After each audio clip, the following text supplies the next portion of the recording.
sebagaimana yang selalu menjadi harapannya Rasulullah di bulan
kaum muslimin dan muslimat jamaah pengajian yang dimuliakan oleh Allah.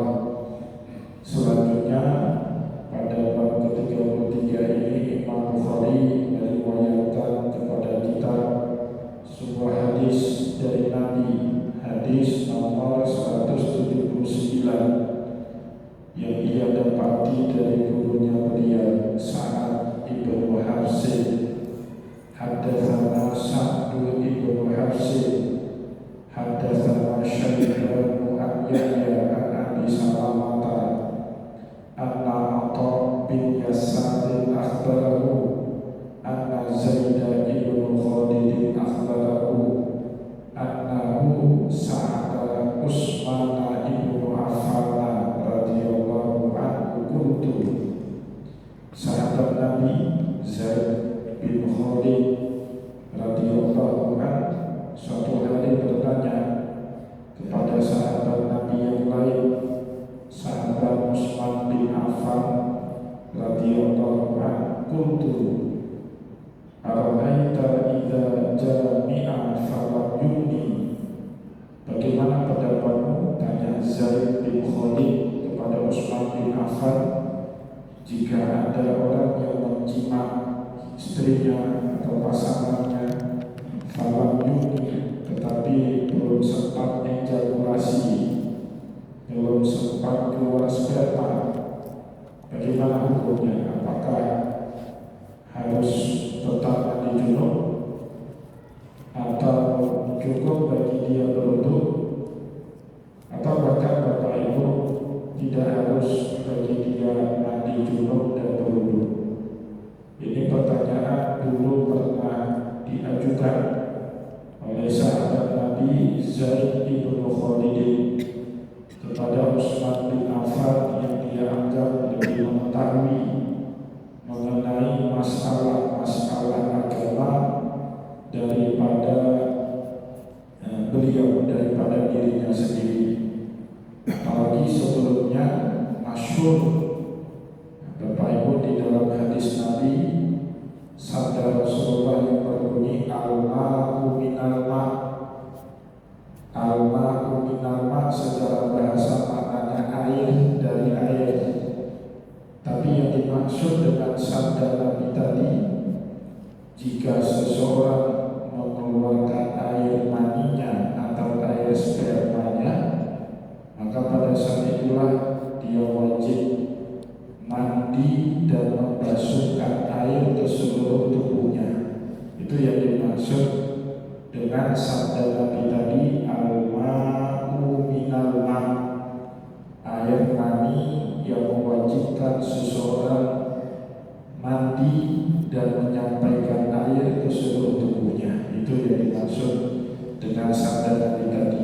Maka terkesan kalau ada orang yang berjima tidak sempat menyemburkan sperma dari kemaluannya, apakah tetap orang ini wajib mandi junub atau cukup baginya berwudu, atau bahkan tidak harus mandi junub dan juga sekaligus tidak harus berwudu?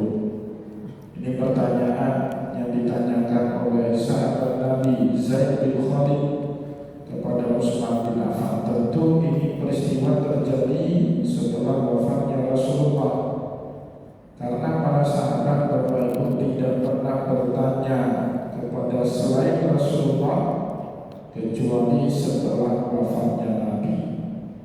Apa gunanya ilmu sahabat jika di tengah mereka ada budaya ilmu Rasulullah Sallallahu Alaihi Wasallam? Seperti apa gunanya lampu listrik kalau di tengah matahari terang benderang menyinari bumi? Tidak ada guna Bapak Ibu kita hidupkan lampu listrik atau lampu mobil, tidak ada guna kalah terang dengan terangnya matahari. Maka para sahabat tidak pernah bertanya ini itu kepada sahabat yang lain, mumpung di tengah mereka ada Rasulullah Sallallahu Alaihi Wasallam. Tapi baru para sahabat mencari para sahabat yang lain yang dianggap lebih afdal paham agama daripada dirinya setelah wafatnya baginda Rasulullah Sallallahu Alaihi Wasallam.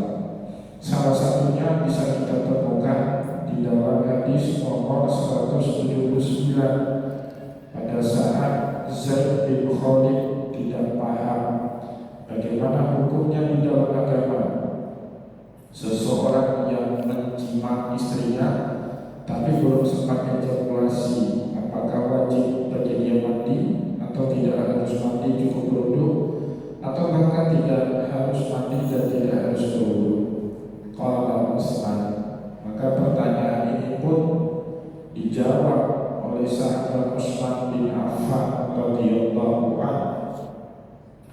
Yatawaddau kama yatawaddau lis-sholati wa yaghsilu dzakarahu, bagi dia berwudu sebagaimana wudu yang dia lakukan pada saat hendak mengerjakan sholat, wa yaghsilu dzakarahu, dan dia sucikan atau dia basuh, dia cuci kemaluannya. Jadi di dalam hadis ini bagi orang yang menjima istri tidak sempat ejakulasi tidak harus mandi. Pertanyaannya, apakah hukum fikihnya seperti itu? Tidak seperti itu Bapak Ibu. Tapi hadisnya, nanti kita coba pahami hadis ini, bagaimana para ulama memahami hadis ini.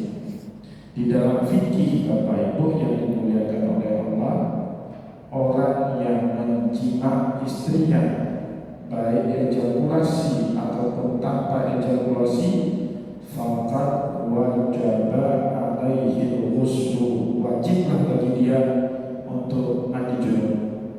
Jadi Bapak Ibu, di dalam Sahih Bukhari nanti kita bisa menemukan hadis nomor 291. Di dalam hadis nomor 291 dibabkan ya idzal taqal khitanani, jika dua khitan ketemu, maksudnya dua kemaluan ketemu, kemaluan laki-laki dan kemaluan perempuan. Ada dua riwayat hadis di dalam bab tersebut. Riwayat yang pertama, idzal taqal al-khitanani faqad wajibal ghuslu wa illam yanzil.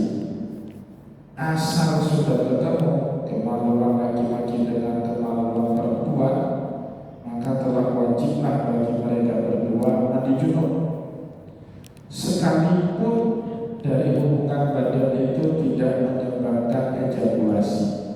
Itu hadis. Begitu juga Bapak Ibu di dalam hadis yang kedua, Rasulullah SAW bersabda, "Idza jalasa baina syu'abihal arba", bagi seorang laki-laki yang duduk dari 4 sudut tubuh istrinya. Maksudnya itu Bapak Ibu, 2 tangan, 2 kaki. Ya, itu kiasan dalam bahasa Arab bagi seorang laki-laki yang menyetubuhi istrinya.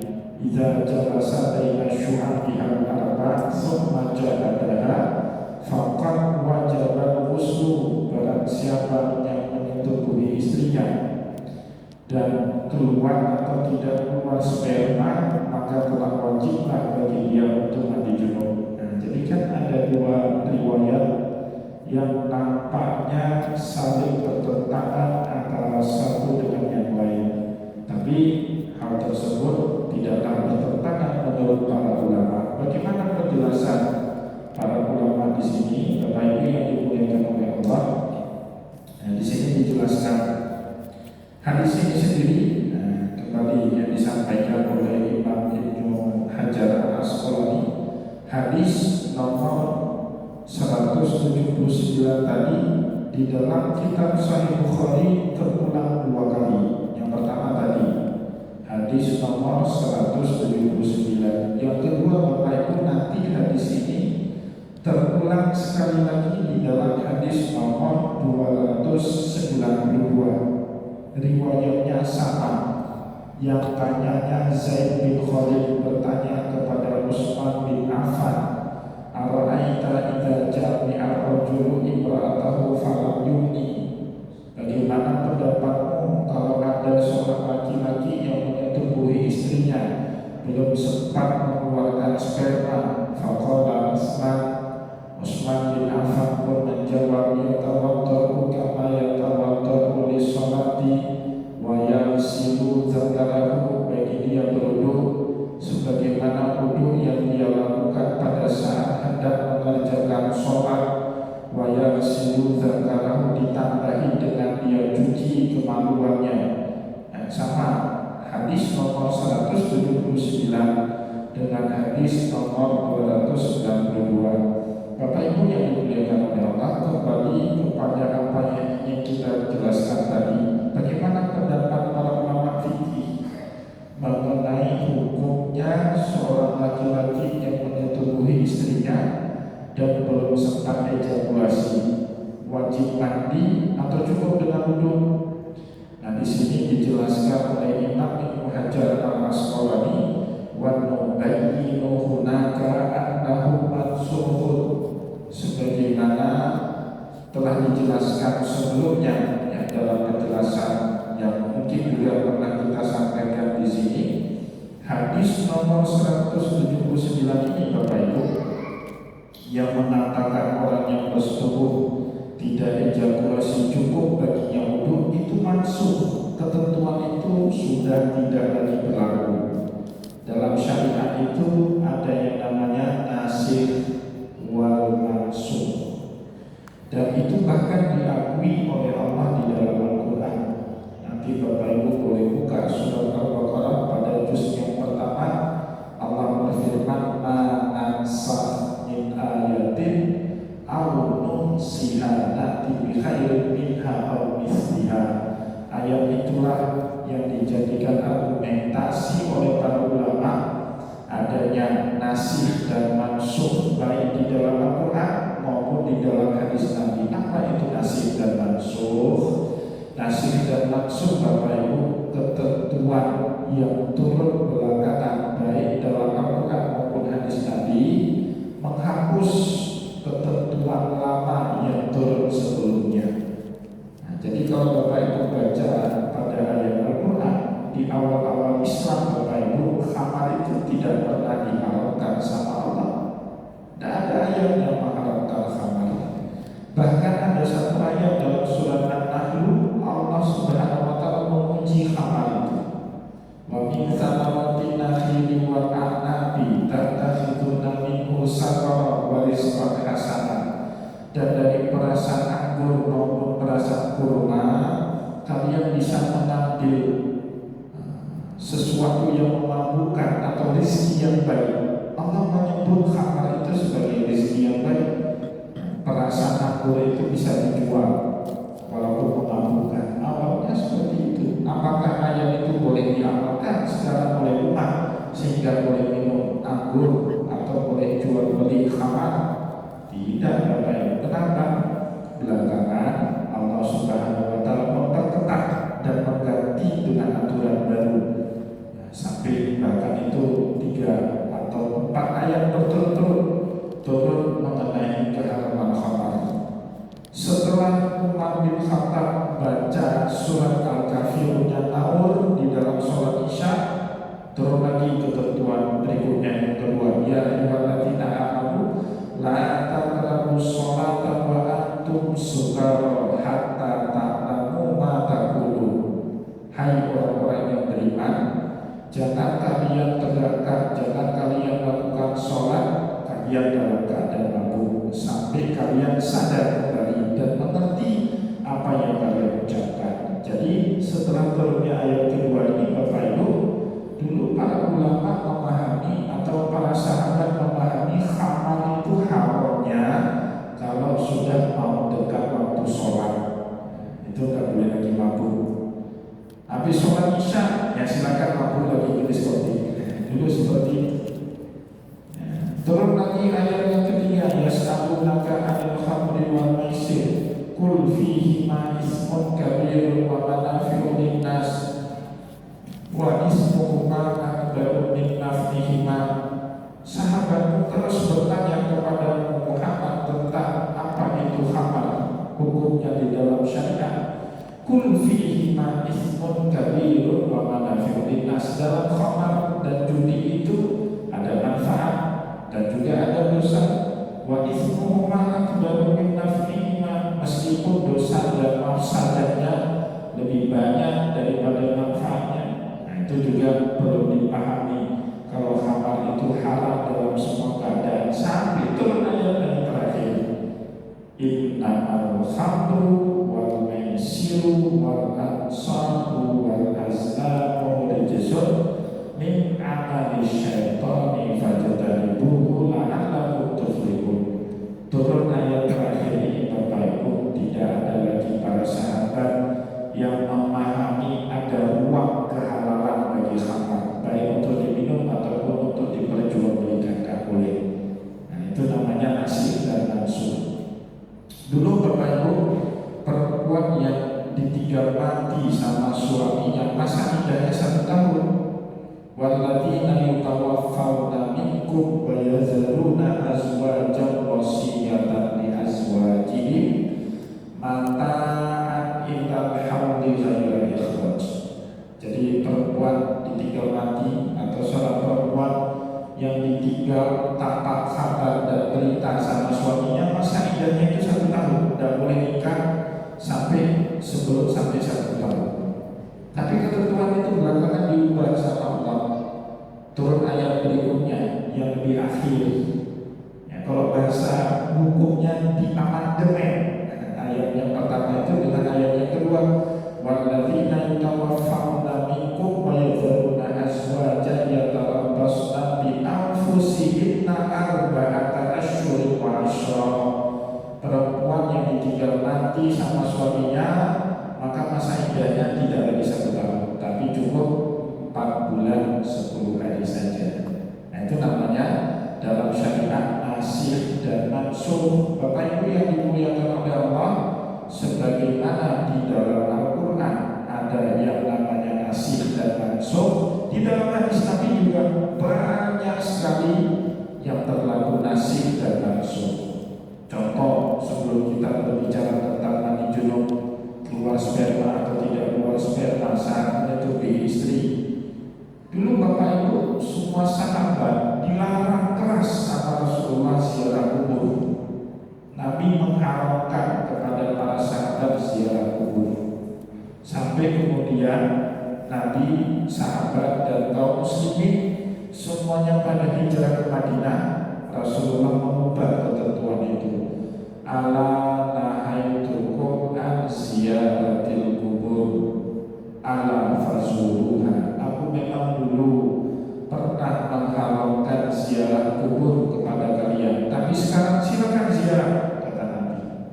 Nah, jadi sunnah dulu haram, tapi sekarang dianjurkan, terutama kuburan orang tua kita, kuburan guru kita, ya, dan yang terakhir kuburan orang-orang soleh, itu sunnah untuk dia ziarahi. Itu juga Bapak Ibu kaum muslimin dan muslimat, jamaah pengajian yang dimuliakan oleh Allah.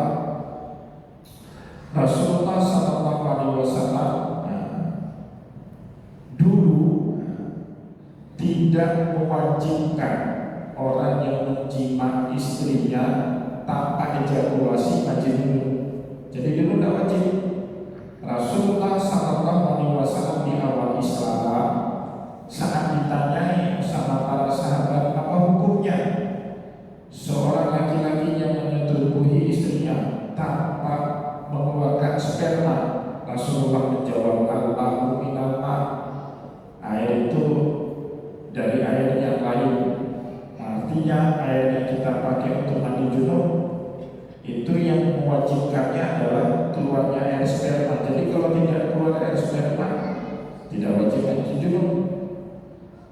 Oleh sebab itu Utsman bin Affan memahami ketentuan lama yang diucapkan oleh Nabi Muhammad di awal-awal Islam pada saat ditanya sama Zaid bin Khalid radhiyallahu anhu, bagaimana hukumnya seorang laki-laki yang menjima istrinya tanpa ejakulasi?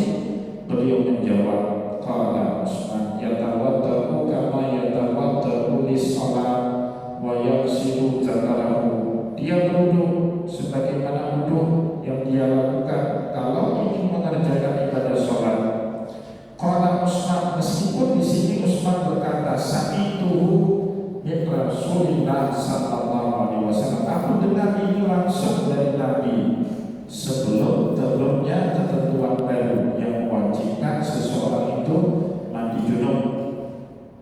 Ejakulasi atau tidak ejakulasi asal sudah menyetubuhi istrinya. Fasa'altu dzalika Aliyan wa Zubair wa Talha wa Ubay bin Ka'ab radhiyallahu anhu fa'amaruhu bidzalik. Dan aku tanya juga hal ini, hal yang sama kepada Ali, kepada Zubair bin Awam, kepada Talha bin Ubaidillah, kepada Ubay bin Ka'ab radhiyallahu anhu ajma'in fa'amaruhu bidzalik. Dan mereka semua memerintahkan kami untuk melakukan itu. Cukup dengan berwudu tanpa harus mandi junub. Nah, tapi kembali Bapak Ibu, sebagaimana yang tadi diterangkan kepada kita oleh Imam Ibnu Hajar al-Asqalani, wa yubayyinu hunaka annahu mansukhun.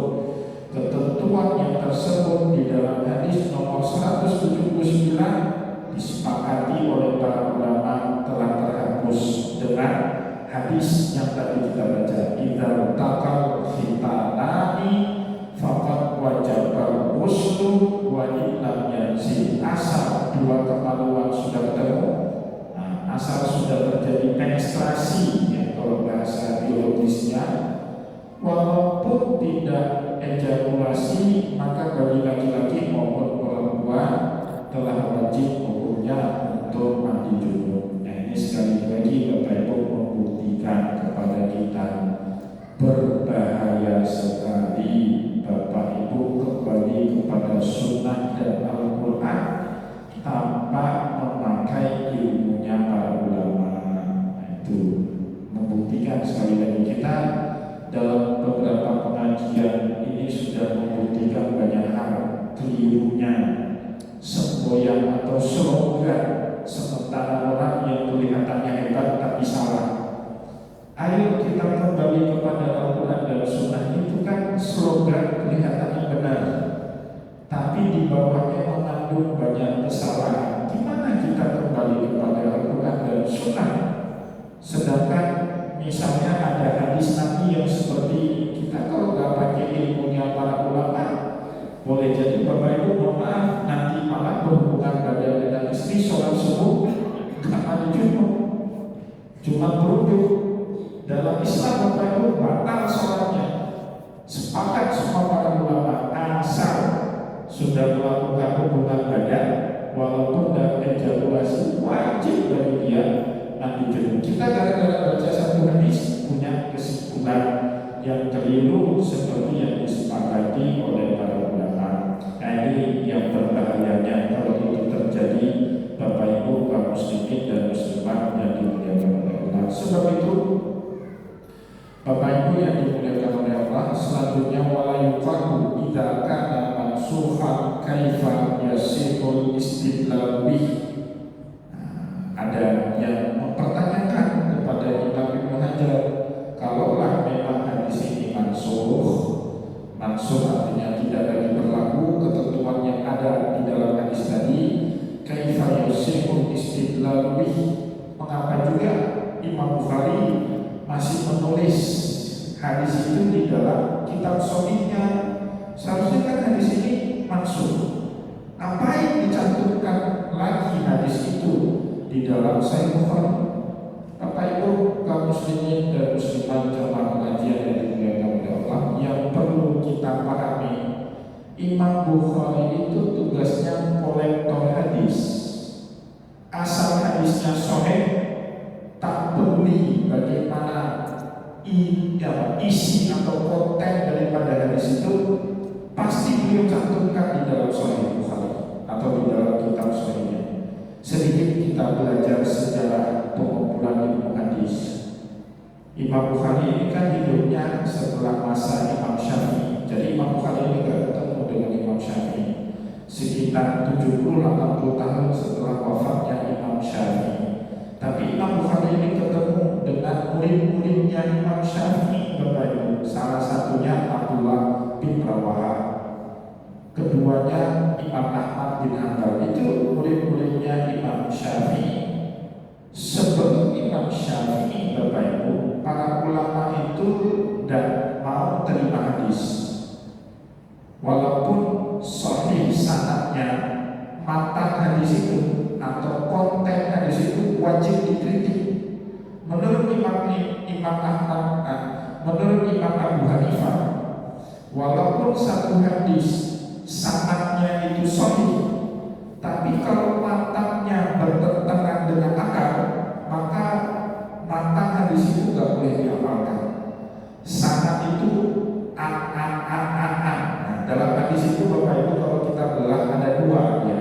Mata rantai fulan itu dalam ilmu hadis disebut sanad. Matan itu apa? Kontennya. Qala Rasulullah itu matan, isi hadis. Imam Abu Hanifah dulu berpendapat Bapak Ibu, walaupun hadis itu sahih dengan sanadnya, tapi kalau matanya itu bertentangan dengan akal, jangan diamalkan hadis itu. Saya kasih contoh. Hadis yang menerangkan idza waqa'a dzubatu fi ina'i ahadikum falyaqisuhu fa inna fi ahadaihi janahaihi da wa fi ahadihima shifa.